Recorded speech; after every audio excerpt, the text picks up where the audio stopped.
Hi friends, నమస్తే. ఎలా ఉన్నారు? బాగున్నారా? అందరికీ గుడ్ మార్నింగ్. ఇప్పుడు టైం అయితే 6:30 అవుతుందండి. ఈరోజు శనివారము. నేను 7 శనివారాల వ్రతం అయితే స్టార్ట్ చేశాను అనమాట. తులసికోట దగ్గర అయితే పొద్దున్నే పూజ చేశాను. వరిపిండితో అయితే కూడా ముగ్గు పెట్టేశానండి.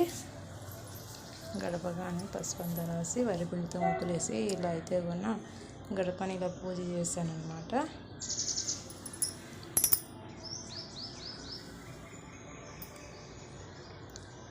వ్రతం కోసం అన్నీ రెడీ చేసుకుంటున్నాను అండి.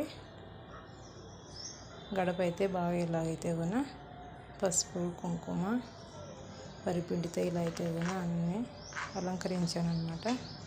ఈరోజు స్వామివారికి వచ్చేసి తెల్ల నువ్వులతో చేస్తానండి. ఈరోజు లడ్డుంటలు అయితే కూడా 7, ఇక్కడైతే కూడా పానకము, ఇక్కడైతే కూడా ఇవి వచ్చేసి పెసరబ్యాళ్ళు అండి, నానబెట్టేసాను అనమాట పొద్దున్నే. ఇక్కడ పూజ సామాన్లన్నీ ఇవైతే కూడా రాత్రి అన్నీ శుభ్రం చేసుకొని పెట్టుకున్నాను. ఇంకా రెగ్యులర్గా చేసేటి ఇప్పుడైతే కూడా శుభ్రం చేశాను అనమాట. వీటికన్నిటికీ గంధము కుంకుమ పెట్టేసుకోవాలి. మళ్ళీ కలుస్తాను ఫ్రెండ్స్. Bye bye.